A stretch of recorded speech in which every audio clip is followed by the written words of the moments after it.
ಪ್ರೀತಿಯ ವಿದ್ಯಾರ್ಥಿಗಳೇ, mild family YouTube ಚಾನಲ್ಗೆ ಸ್ವಾಗತ. ನಾನು ನಿಮ್ಮ ಮಾಂತೇಶ್ ಸರ್. ನಿನ್ನೆ ಬೋರ್ಡ್ನಿಂದ KCABಯಿಂದ 10ನೇ ತರಗತಿಯ ಎಲ್ಲ ಮಾಡೆಲ್ ಕ್ವಶನ್ ಪೇಪರ್ಗಳನ್ನ ರಿಲೀಸ್ ಮಾಡಿದ್ದಾರೆ. ಅದರಲ್ಲಿ ನಮ್ಮ ಸೆಕೆಂಡ್ ಲ್ಯಾಂಗ್ವೇಜ್ ಇಂಗ್ಲೀಷ್ ಕೂಡ ಒಂದು ಎರಡೆರಡು ಮಾಡೆಲ್ ಕ್ವಶನ್ ಪೇಪರ್ನ ರಿಲೀಸ್ ಮಾಡಿದ್ದಾರೆ. ಅದರಲ್ಲಿ ಮಾಡೆಲ್ ಕ್ವಶನ್ ಪೇಪರ್ 1 ಅನ್ನ ನೋಡ್ತಾ ಹೋಗೋಣ ಮಕ್ಕಳೇ. ಒಟ್ಟು 80 ಮಾರ್ಕ್ಸ್ಗೆ ನೀವು ಪರೀಕ್ಷೆ ಬರಬೇಕಾಗಿತ್ತೆ, ನಿಮಗೆಲ್ಲ ಗೊತ್ತಿದೆ. ಹಾಗೇನೆ ಒಟ್ಟು 3 ಗಂಟೆ ಟೈಮ್ ಇರುತ್ತೆ. 3 ಗಂಟೆಯಲ್ಲಿ 1/4 ಗಂಟೆ ಪ್ರಶ್ನೆಯನ್ನು ಓದ್ಕೊಳ್ಳೋದಕ್ಕೆ, ಇನ್ನು 2.25 ಗಂಟೆ ನೀವು ಬರೆಯೋದಕ್ಕೆ. ಒಂದನೇದು first main 4 alternatives are given for each of the following questions. Incomplete or incomplete statements. Only one of them is correct or most appropriate. Choose the correct alternative and write the complete answer along with its letter of alphabet. ಒಂದನೇ ಪ್ರಶ್ನೆ, choose the appropriate question tag and fill in the blank. Jorita comes to school regularly. ಇದನ್ನ question tag ಮಾಡಿದ್ರೆ ಮಕ್ಕಳೇ doesn't she ಅನ್ನೋದು ಸರಿಯಾದ ಉತ್ತರ ಆಗುತ್ತೆ. ಹೇಗೆ ಅಂದರೆ ಇದು ಥರ್ಡ್ ಪರ್ಸನ್ ಪ್ರೆಸೆಂಟ್ ಟೆನ್ಸ್ ಸಿಂಗುಲರ್ನಲ್ಲಿದೆ. ಸೊ ಅಲ್ಲಿ ನಾವು ಕಮ್ಸ್ ಇರೋದ್ರಿಂದ ಡಸಂಟ್ ಅನ್ನೋದನ್ನು ಯೂಸ್ ಮಾಡ್ತೀವಿ. ನೆಕ್ಸ್ಟ್ ಎರಡನೇ ಪ್ರಶ್ನೆಗೆ ಹೋದರೆ ಇದು ಲ್ಯಾಂಗ್ವೇಜ್ ಫಂಕ್ಷನ್ ಬಗ್ಗೆ ಇದೆ ಮಕ್ಕಳೇ. ಟೀಚರ್ ಕೇಳ್ತಾರೆ, why are you looking sad ಅನ್ನುವಂಥ. ಅನು ಹೇಳ್ತಾಳೆ, I studied hard yet I got less marks in the exam ಅಂತ ಹೇಳ್ತಾಳೆ. ಟೀಚರ್ ಅದಕ್ಕೆ ಹೇಳ್ತಾರೆ, don't worry, prepare a good time table and follow it ಅಂತ ಹೇಳ್ತಾರೆ. ಈ prepare a good time table and follow it ಅನ್ನೋದಕ್ಕೆ ಅಂಡರ್ಲೈನ್ ಮಾಡಿದ್ದಾರೆ. ಈ ಅಂಡರ್ಲೈನ್ ಮಾಡಿರೋದರ ಲ್ಯಾಂಗ್ವೇಜ್ ಫಂಕ್ಷನ್ ಏನು ಅಂತ ನಾವು ಹೇಳಬೇಕಾಗುತ್ತೆ. Prepare a good time table and follow it. ಇದು ಟೀಚರ್ ಅನ್ನು ಹೇಳ್ತಕ್ಕಂಥದ್ದು. ಇದು ನಮಗೆ ಆರಾಮಾಗಿ ಗೊತ್ತಾಗುತ್ತೆ ಮಕ್ಕಳೇ. ಇದು ಗಿವಿಂಗ್ ಅಡ್ವೈಸ್ ಅಂತ ಹೇಳಿ. ನೆಕ್ಸ್ಟ್ ಮೂರನೇ ಪ್ರಶ್ನೆಗೆ ಹೋಗೋಣ. Read the given conversation and fill in the blank choosing the most appropriate words. ಕಾನ್ವರ್ಜೇಷನನ್ನು ಓದ್ಕೊಂಡ್ಬಿಟ್ಟು ಖಾಲಿ ಜಾಗವನ್ನು ತುಂಬ್ರಿ. ನಮಗೆ ಗೊತ್ತಿರೋ ಹಾಗೆ ಇದು ಇಫ್ ಕ್ಲಾಸನ್ನು ನಾವಿಲ್ಲಿ ತುಂಬಬೇಕಾಗುತ್ತೆ. Hello Kamlesh, have you watched the movie super 30 ಅಂತ ಹೇಳಿ ಕಾವ್ಯ ಕೇಳ್ತಾರೆ ಕಮಲೇಶ್ಗೆ. ಕಮಲೇಶ್ ಹೇಳ್ತಾನೆ, no, if you had suggested earlier I dash watched it.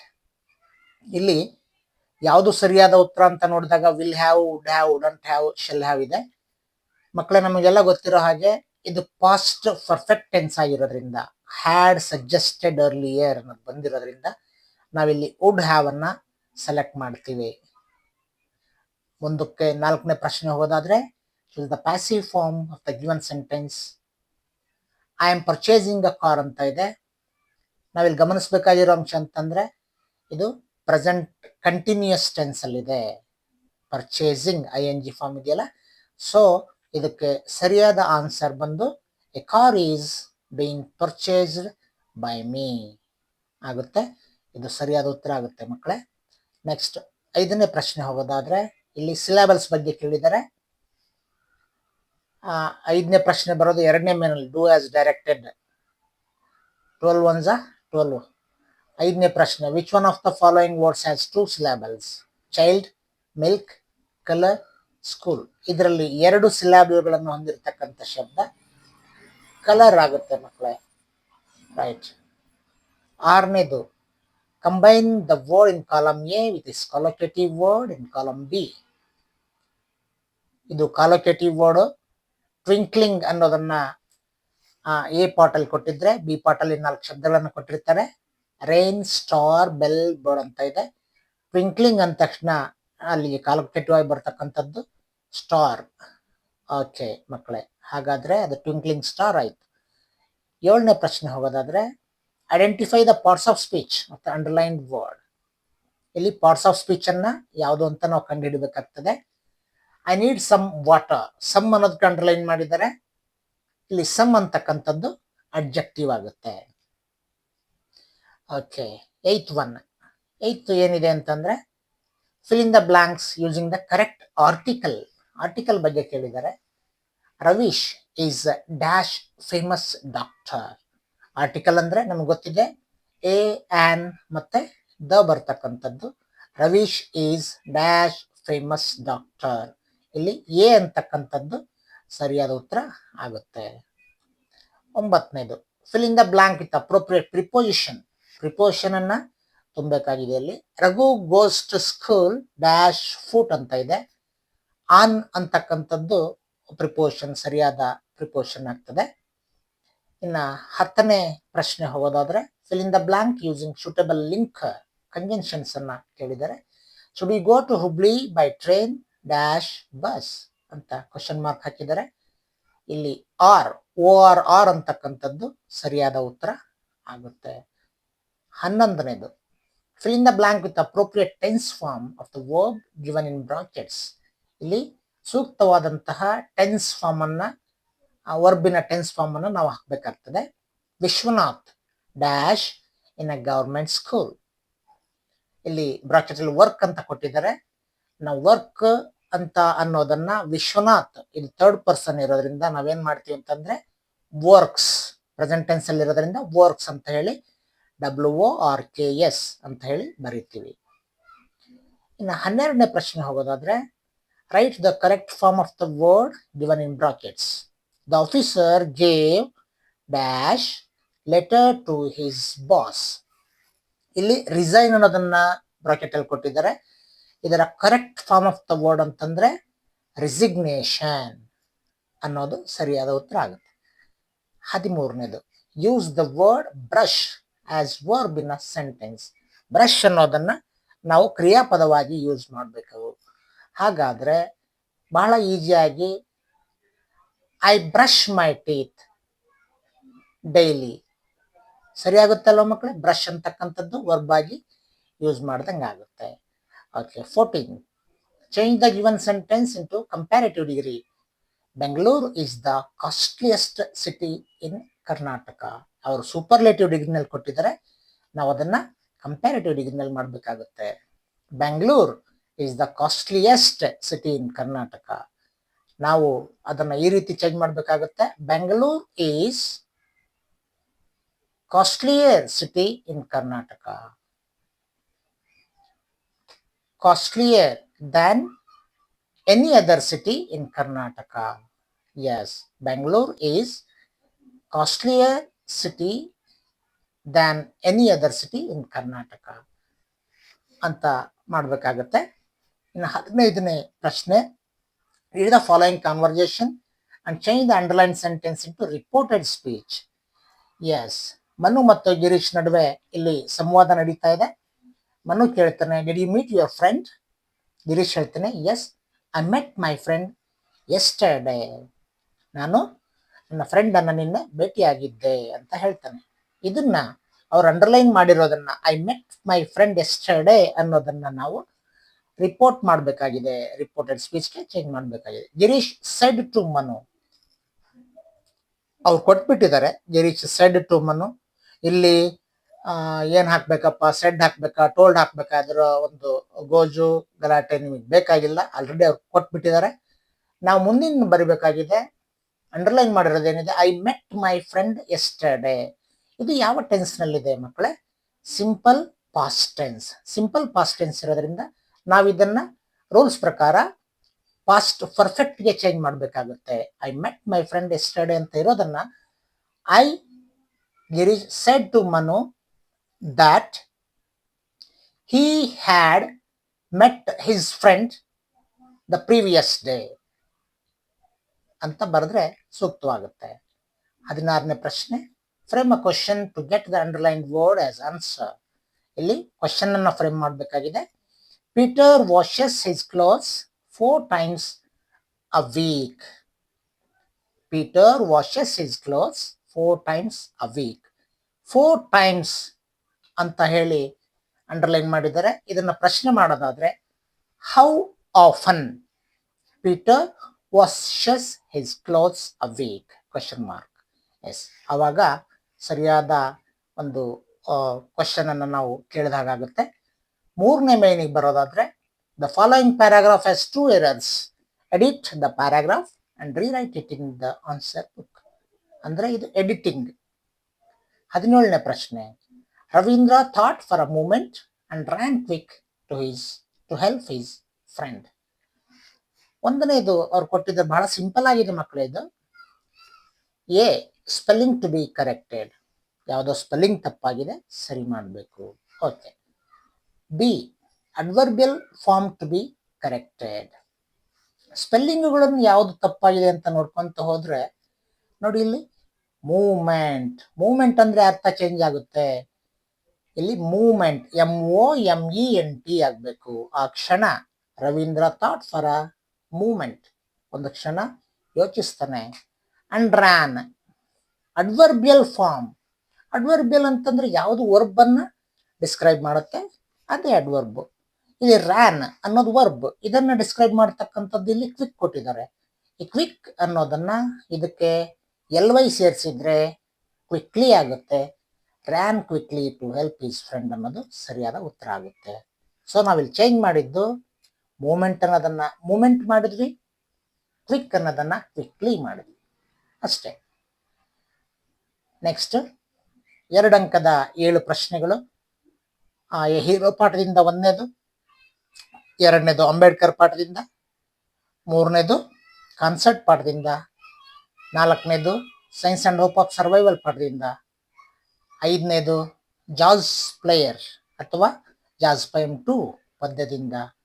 Next 23ನೇ ಪ್ರಶ್ನೆ, ಇದು ಯಾವುದು, ನಾರಾಯಣ್ಪುರ್ ಇನ್ಸಿಡೆಂಟ್ ಇಂದ ಬಂದಿದೆ. Narayanpur incident on top of the world ಅಂದ್ರೆ ಡಿಕ್ಕಿ ಡೋಲ್ಮೋದು, ಅವೆರಡರಲ್ಲಿ ಒಂದು ಆಪ್ಷನ್ ಇದೆ. ಮತ್ತೆ a great martyr ever cherished supplement reading 3ನೇ ಪಾಠ ಇದೆಯಲ್ಲ ಅದು, ಮತ್ತೆ a board of happiness, the board of happiness, ಅದಕ್ಕೂ ಚಾಯ್ಸ್ ಇರುತ್ತೆ. ಇಲ್ಲಿ 2 ಅಂಕದ 4 ಪ್ರಶ್ನೆಗಳು, ಅದರಲ್ಲಿ 2ಕ್ಕೆ ಮಾತ್ರ ಆನ್ಸರ್ ಮಾಡ್ಬೇಕು ನೀವು. ಒಟ್ಟಾರೆ ಇಲ್ಲಿ 9 ಪ್ರಶ್ನೆ ಕೊಟ್ಟಿದ್ದಾರೆ. ನೀವು ಅದಕ್ಕೆ ಆ 9ರಲ್ಲಿ 5 ಕಂಪಲ್ಸರಿ ಬರಲೇಬೇಕು. ಇನ್ನು 4ರಲ್ಲಿ 2 ಬರೀಬೇಕಾಗ್ತದೆ, 2 ಬಿಡ್ಬೋದು. ನೆಕ್ಸ್ಟ್ 5ನೇ ಮೇನ್ ಹೋಗೋದಾದ್ರೆ ಮಕ್ಕಳೇ, answer the following questions in 5-6 sentences each. ಇಲ್ಲಿ 3 ಮಾರ್ಕ್ಸ್ನ 2 ಪ್ರಶ್ನೆಗಳನ್ನ ಕೇಳಿದ್ದಾರೆ.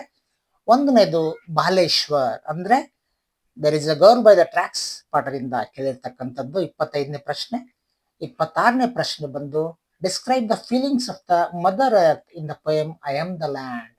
ಐ ಆಮ್ ದ ಲ್ಯಾಂಡ್ ಪದ್ಯದ ಸಾರಾಂಶವನ್ನ, ಸಮ್ಮರಿಯನ್ನ ಇಲ್ಲಿ ಬರೆದ್ರೆ ಸರಿ ಹೋಗುತ್ತೆ ಮಕ್ಕಳೇ, 3 ಮಾರ್ಕ್ಸ್. 6ನೇ main, read the following extract and answer the questions that follow. ಇಲ್ಲಿ ಎಕ್ಸ್ಟ್ರಾಕ್ಟ್ಗಳನ್ನ ಕೇಳಿದರೆ 4 ಎಕ್ಸ್ಟ್ರಾಕ್ಟ್ಗಳಿರುತ್ತೆ. 4 ಎಕ್ಸ್ಟ್ರಾಕ್ಟ್ಗಳಿಗೆ ಒಂದೊಂದಕ್ಕೆ 3 ಮಾರ್ಕ್ಸ್ ಇರುತ್ತೆ. 3 ಮಾರ್ಕ್ಸ್ ಅನ್ನ ನಾವು ಈಸಿಯಾಗಿ ತಗೋಬಹುದು ಮಕ್ಕಳೇ. ಇದು ಸ್ಕೋರ್ ಮಾಡೋಂಥ ಮಕ್ಕಳಿಗೆ ಬಹಳ ಬಹಳ ಉತ್ತಮವಾದಂತಹ ಒಂದು ಸ್ಟೆಪ್ ಅಂತಾನೆ ಹೇಳ್ಬೋದು. 27ನೇದು ಏನಿದೆ extract, V would by and the money was ready. ಅದನ್ನ ನೋಡಿದ ತಕ್ಷಣ ಗೊತ್ತಾಗ್ಬಿಡುತ್ತೆ ನಮಗೆ ಇದು ಯಾವ ಪಾಠದಿಂದ ಬಂದಿದೆ ಈ ಸ್ಟೇಟ್ಮೆಂಟ್ ಅಂತ. ಇದು gentleman of Rio en Medio ಪಾಠದಿಂದ ಬಂದಿದೆ. ಓಕೆ, ಇದ್ರ ಕೆಳಗೆ ಕೊಟ್ಟಿರ್ತಕ್ಕಂಥ 3 ಪ್ರಶ್ನೆಗಳು ಯಾವ್ಯಾವ ಹಾಗಾದ್ರೆ, a, who does we refer to. ಇಲ್ಲಿ ನಾವು ಅಂದ್ರೆ ಯಾರು, ಅಮೇರಿಕನ್ಸ್. ವಿ ವುಡ್ ಬೈ ಅಂದ್ರೆ ಅಮೇರಿಕನ್ಸ್ ತಾನೇ ಕೊಂಡ್ಕೊಳ್ತಿರೋದು ಅವನ ಹೊಲವನ್ನ, right. B, what did they buy, ಅವ್ರು ಏನನ್ನ ಕೊಂಡ್ಕೊಳ್ತಾರೆ, Don Anselmo's property. Okay. C, why did they want to buy it, ಯಾಕೆ ಕೊಂಡ್ಕೋಬೇಕು ಅಂತ ಇದ್ದಾರೆ ಅವರು, the property has beautiful house and N orchard. ಅದರಲ್ಲಿ ಒಳ್ಳೆ ಮನೆ ಇದೆ ಮತ್ತೆ ಆರ್ಚರ್ಡ್ ಇದೆ, ಹಾಗಾಗಿ ಅವರು ಕೊಂಡ್ಕೊಳ್ಬೇಕಂತ ಇಷ್ಟಪಡ್ತಿದ್ದಾರೆ. 28, he is under treatment and will soon be fine. ಇದು ಕೂಡ ಮಕ್ಕಳೇ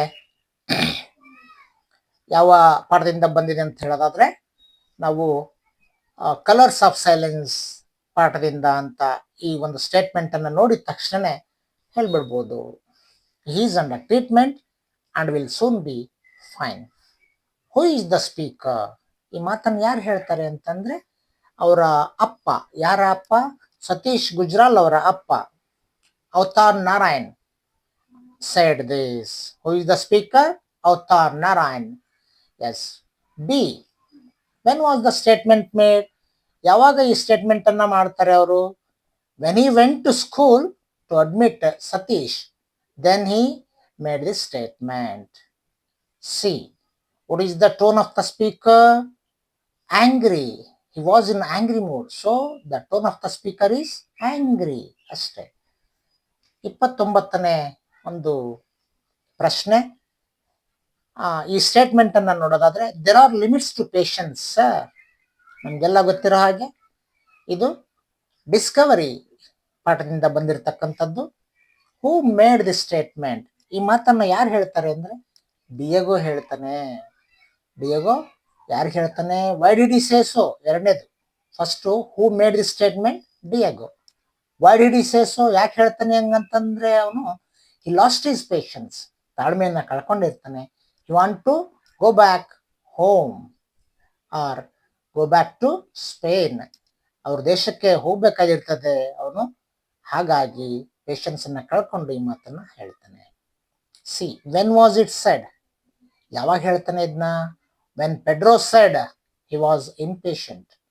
ಪೆಡ್ರೋ ಹೇಳ್ತಾನಲ್ಲ ಇಂಪೇಷಂಟ್ ಆಗಿದೆಯಾ ಡಿಯೆಗೋ ಅಂತ, ಅವಾಗ ಈ ಮಾತನ್ನ ಹೇಳ್ತಾನೆ. There are limits to patience sir ಅಂತ. ಓಕೆ, 30ನೇ ಪ್ರಶ್ನೆಯನ್ನ ನೋಡೋಣ.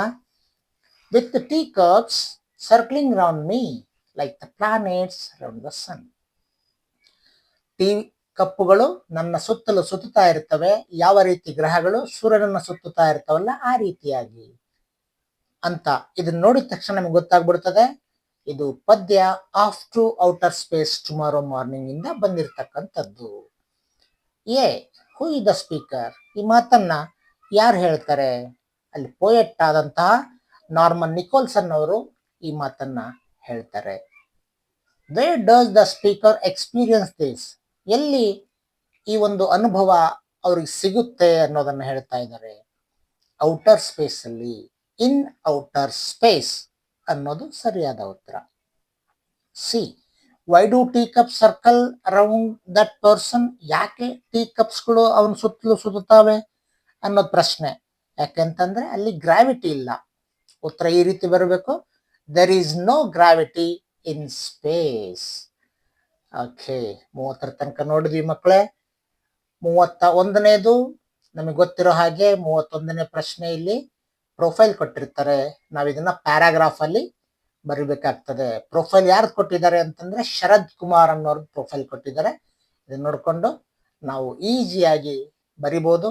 ಬರೆದ್ರೆ 3 ಮಾರ್ಕ್ಸ್ ಅನ್ನ ಸುಲಭವಾಗಿ ಗಳಿಸಬಹುದು ಮಕ್ಕಳೇ. Next, develop the story. 8ನೇ ಮುಖ್ಯ ಪ್ರಶ್ನೆ, 8th main question. Develop the story using the clues given below. ಇಲ್ಲಿ ಒಂದು ಸ್ಟೋರಿ ಕೊಟ್ಟಿದ್ದಾರೆ, ಆ ಸ್ಟೋರಿನ ನಾವು ಡೆವಲಪ್ ಮಾಡಬೇಕು. ಸರಿಯಾಗಿ ಇದನ್ನು ಅರ್ಥ ಮಾಡಿಕೊಂಡು ಸೂಕ್ತವಾದಂತಹ ಒಂದು ಕಥೆಯನ್ನ ಬರಿಬೇಕು. ಇಲ್ಲಿ ದೆರ್ ವಾಸ್ ಅ ಡಾಗ್ ಹಂಗ್ರಿ. ಇಲ್ಲಿ ಹಸಿದ ಒಂದು ನಾಯಿಯ ಕಥೆಯನ್ನ ಕೊಟ್ಟಿದ್ದಾರೆ, ಅದನ್ನ ನಾವು ಬರಿಬೇಕಾಗತ್ತೆ ಮಕ್ಕಳೇ. ಅದು ಕೂಡ 3 ಮಾರ್ಕ್ಸ್ ಇರುತ್ತೆ. 9ನೇ ಮುಖ್ಯ ಪ್ರಶ್ನೆ, study the picture given below. ಇಲ್ಲಿ ಪಿಕ್ಚರ್ ಡಿಸ್ಕ್ರಿಪ್ಷನ್ ಅನ್ನ ನಾವು ಮಾಡಬೇಕಾಗ್ತದೆ. ಇಲ್ಲಿ ಮರ ಇದೆ, ಇಲ್ಲಿ ಎದುರುಗಡೆ ಇರತಕ್ಕಂತ ಕಟ್ಟಾದಂತಹ ಮರಗಳು, ಅದರ ಮೇಲೆ ಕುತ್ಕೊಂಡು ಅದ್ರ ಬಗ್ಗೆ ಇರ್ತಕ್ಕಂಥ ಒಂದು ಚಿತ್ರವನ್ನ ಕೊಟ್ಟಿದ್ದಾರೆ. ನೀವು ಏನ್ ಅಂದ್ಕೊಂಡಿದ್ದೀರಿ ಅದ್ರ ಬಗ್ಗೆ, ನಿಮ್ಗೆ ಏನ್ ಅನಿಸ್ತಾ ಇದೆ, ಅದನ್ನ ನೀವು ಪಿಕ್ಚರ್ ಡಿಸ್ಕ್ರಿಪ್ಷನ್ ಆಗಿ ಬರಿಬೇಕಾಗ್ತದೆ ಮಕ್ಕಳೇ. ನೆಕ್ಸ್ಟ್ 10ನೇ ಮುಖ್ಯ ಪ್ರಶ್ನೆ. ಕೆಲವರು ಕನ್ಫ್ಯೂಸ್ ಮಾಡ್ಕೊಳ್ತಾರೆ. 33ನೇ ಪ್ರಶ್ನೆಯಲ್ಲಿ ಕೆಳಭಾಗದಲ್ಲಿ ಕೊಟ್ಟಿರ್ತಾರಲ್ಲ, alternative question for visually impaired candidates only. ಇದನ್ನ use the following phrasal verbs in sentences of your own ಅಂತ ಇದೆಯಲ್ಲ, ಇದನ್ನ ಏನ್ ಮಾಡ್ತಾರೆ, go through, give away, put on ಇದಾವಲ್ಲ, ಇವನ್ ಬರೆಯಕ್ಕೆ ಪ್ರಯತ್ನ ಮಾಡ್ತಾರೆ ಮಕ್ಕಳೇ. ನಮ್ಮ ಗೌರ್ಮೆಂಟ್ ಶಾಲೆ ಮಕ್ಕಳು ಬಹಳಷ್ಟು ಜನ, ಎಲ್ಲರೂ ಅಲ್ಲ, ಕೆಲವರು. ಆದ್ರೆ ಇದು ಆಲ್ಟರ್ನೇಟಿವ್ ಕ್ವಶನ್. ಇದು ಅಂದ್ರೆ ಮೇಲಿನ ಚಿತ್ರ ಇದೆಯಲ್ಲ, ಈ ಚಿತ್ರ ಬರೆಯಕ್ಕೆ ಆಗದೆ ಹೋಗ್ತಕ್ಕಂಥ ವಿಜುವಲಿ ಇಂಪೇರ್ಡ್ ಕ್ಯಾಂಡಿಡೇಟ್ಸ್ ಅಂದ್ರೆ ಬ್ಲೈಂಡ್ ಪರ್ಸನ್ಸ್ಗೆ, ಬ್ಲೈಂಡ್ ಸ್ಟೂಡೆಂಟ್ಸ್ಗೆ ಮಾತ್ರ ಇದನ್ನು ಕೊಟ್ಟಿರ್ತಾರೆ. ನೀವು ಉಳಿದವರು ಇದ್ರ ಬಗ್ಗೆ ತಲೆ ಕೆಡಿಸ್ಕೊಳ್ಳೋದು ಬೇಡ, ಚಿತ್ರವನ್ನ ಡಿಸ್ಕ್ರೈಬ್ ಮಾಡಿದ್ರೆ ಸಾಕು. ಇನ್ನು 10ನೇ ಮುಖ್ಯ ಪ್ರಶ್ನೆ, ಇಲ್ಲಿ ಪದ್ಯ ಇರುತ್ತೆ ಮಕ್ಕಳೇ, ಕೋಟ್ ಫ್ರಮ್ ಮೆಮೊರಿ. ಏನಂತಂದ್ರೆ ಮೊದಲನೇದು ಕ್ವಾಲಿಟಿ ಆಫ್ ಮರ್ಸಿ ಪದ್ಯ ಇದೆ, ಅದು ಬಿಟ್ರೆ ದ ಬ್ಲೈಂಡ್ ಬಾಯ್ ಪದ್ಯ ಇದೆ. ಎರಡರಲ್ಲಿ ಯಾವ್ದಾದ್ರು ಒಂದನ್ನ ಈಸಿಯಾಗಿ ಬರೀತೀರಾ ಮಕ್ಕಳೇ. ನೆಕ್ಸ್ಟ್ 11ನೇ ಮುಖ್ಯ ಪ್ರಶ್ನೆ, it the following passage and answer the questions that follow. Passage ಅನ್ನು ಓದ್ಬಿಟ್ಟು ಅದರ ಕೆಳಗಿನ 2 ಪ್ರಶ್ನೆಗಳಿಗೆ ಆನ್ಸರ್ ಮಾಡಬೇಕು. ಒಂದು ಪ್ರಶ್ನೆಗೆ 2 ಅಂಕ ಅಂದ್ರೆ 2 ಪ್ರಶ್ನೆಯಿಂದ 4 ಅಂಕಗಳು ನಿಮಗೆ ಸಿಗ್ತದೆ. 12ನೇ ಮುಖ್ಯ ಪ್ರಶ್ನೆ, ಇಲ್ಲಿ ಅದರಲ್ಲಿ 36ನೇ ಪ್ರಶ್ನೆ, ಇಲ್ಲಿ 8-10 ವಾಕ್ಯಗಳಿಗೆ ನಾವು ಆನ್ಸರ್ ಮಾಡಬೇಕಾಗುತ್ತೆ. Describe how the poet uses grand mastery climbing to show her relationship with the nature. ಇದನ್ನ ಮಕ್ಕಳೇ ನಿಮ್ಗೆಲ್ಲ ಗೊತ್ತಿರೋ ಹಾಗೆ ಇದಕ್ಕೆ ಉತ್ತರ ಅಂತಂದ್ರೆ ಗ್ರ್ಯಾಂಡ್ ಮಾ ಕ್ಲೈಮ್ಸ್ ಅ ಟ್ರೀಯ ಸಮ್ಮರಿ. ಅದನ್ನ ನಾವು ಬರೆಯೋದಕ್ಕೆ ತಯಾರಿದ್ದೀವಿ. Okay, next summarise the emotions displayed in the poem ballad of the tempest. ನೋಡಿ, ಆಯ್ಕೆಗಳಿದೆ, ಇಲ್ಲಿ 3 ಆಪ್ಷನ್ ಇದೆ, ಯಾವ್ದಾದ್ರು ಒಂದು ಬರೆದ್ರೆ ಸಾಕು. ಬ್ಯಾಲಡ್ ಆಫ್ ದ ಟೆಂಪೆಸ್ಟ್ ಸಮ್ಮರಿ ಇದೆ, ಆ ಗ್ರ್ಯಾಂಡ್ ಮಾ ಕ್ಲೈಮ್ಸ್ ಅ ಟ್ರೀ ಸಮ್ಮರಿ ಇದೆ, ಅದೇ ರೀತಿ ಸಾಂಗ್ ಆಫ್ ಇಂಡಿಯಾ ಸಮ್ಮರಿ. ಆ 3ರಲ್ಲಿ ಯಾವ್ದಾದ್ರೂ ಒಂದು ಬರೆದ್ರು ಕೂಡ ನೀವು 4 ಮಾರ್ಕ್ಸ್ ಅನ್ನ ತಗೊಳ್ತೀರಿ. ಇನ್ನ 13ನೇ ಮುಖ್ಯ ಪ್ರಶ್ನೆ, ಎಸ್ಸೆ ರೈಟಿಂಗ್. ಇದರಲ್ಲಿ ABC ಅಂತ 3 ಕೊಟ್ಟಿದ್ದಾರೆ, ಯಾವ್ದಾದ್ರು ಎಸ್ಸೆ ಆನ್ ಎನಿ ಒನ್ ಬರಿಬೇಕಾಗ್ತದೆ ನಾವು. ಸೋಷಿಯಲ್ ಲೆವೆಲ್ಸ್, ಸಾಮಾಜಿಕ ಪಿಡುಗುಗಳು. ಬ್ಯಾನ್ ಆನ್ ಪ್ಲಾಸ್ಟಿಕ್, ಪ್ಲಾಸ್ಟಿಕ್ ನಿಷೇಧದ ಬಗ್ಗೆ. ಎನ್ವಿರಾನ್ಮೆಂಟಲ್ ಪೊಲ್ಯೂಷನ್, ಪರಿಸರದ ಏನು ಪೊಲ್ಯೂಷನ್, ಏನ್ ಹೇಳ್ತೀವಿ ನಾವು, ಪರಿಸರ ಮಾಲಿನ್ಯ, ಪರಿಸರ ಮಾಲಿನ್ಯದ ಬಗ್ಗೆ ನಾವು ಬರಿಬೇಕಾಗ್ತದೆ. ಎಷ್ಟ್ 14ನೇ ಮುಖ್ಯ ಪ್ರಶ್ನೆ, ಲೆಟರ್ ರೈಟಿಂಗ್. ಇದು 5 ಮಾರ್ಕ್ಸ್ ಇರ್ತದೆ ಮಕ್ಕಳೇ, 2 ಇರ್ತವೆ. ಒಂದು ಸಾಮಾನ್ಯವಾಗಿ ಇಲ್ಲಿ ಇನ್ಫಾರ್ಮಲ್ ಲೆಟರ್ ಅಂಡ್ ಇನ್ನೊಂದು ಫಾರ್ಮಲ್ ಲೆಟರ್ ಇರ್ತದೆ. ಇನ್ಫಾರ್ಮಲ್ ಲೆಟರ್ನ ಫ್ರೆಂಡಿಗೆ ಬರೆಯಕ್ಕೆ ಕೊಟ್ಟಿದ್ದಾರೆ, ಫಾರ್ಮಲ್ ಲೆಟರ್ನ PDO ಅವರಿಗೆ ಬರೆಯಕ್ಕೆ ಕೊಟ್ಟಿದ್ದಾರೆ. ಇದನ್ನು ಓದ್ಕೊಂಡು ಲೆಟರ್ನ ಬರೆದ್ಬಿಟ್ರೆ 5 ಅಂಕಗಳು ನಿಮಗೆ ಸಿಗ್ತದೆ. ಈ ರೀತಿಯಾಗಿ 38 ಪ್ರಶ್ನೆಗಳನ್ನ ನಾವು ಅಟೆಂಡ್ ಮಾಡಬೇಕಾಗ್ತದೆ 2 ಗಂಟೆ 45 ನಿಮಿಷದಲ್ಲಿ. 15 ನಿಮಿಷ ಓದೋದನ್ನು ಸೇರ್ಕೊಂಡು ಕೂಡ ನಾವು 3 ಗಂಟೆ ಅವಧಿಯನ್ನ ತಗೋಬಹುದು. ಈ ರೀತಿಯ ಪ್ರಶ್ನೆ ಪತ್ರಿಕೆ ಬೋರ್ಡಿಂದ ನಮಗೆ ಮಾಡೆಲ್ ಕ್ವಶನ್ ಪೇಪರ್ ಆಗಿ ಬಂದಿರತಕ್ಕಂಥದ್ದು. ಇದು 1ನೇದು. ಇನ್ನೊಂದು ಪ್ರಶ್ನೆ ಪತ್ರಿಕೆಯನ್ನ ಬಿಡಿಸೋಣ. ಈಗ 1ನೇ ಪ್ರಶ್ನೆ ಪತ್ರಿಕೆ ಇಲ್ಲಿ ಮುಗೀತು. ಏನಾದ್ರು ಡೌಟ್ ಇದ್ರೆ ನೀವು ಕಾಮೆಂಟ್ ಬಾಕ್ಸ್ ಅಲ್ಲಿ ಹಾಕಿ ಮಕ್ಕಳೇ, ನಾನು ಆನ್ಸರ್ ಮಾಡ್ತೇನೆ.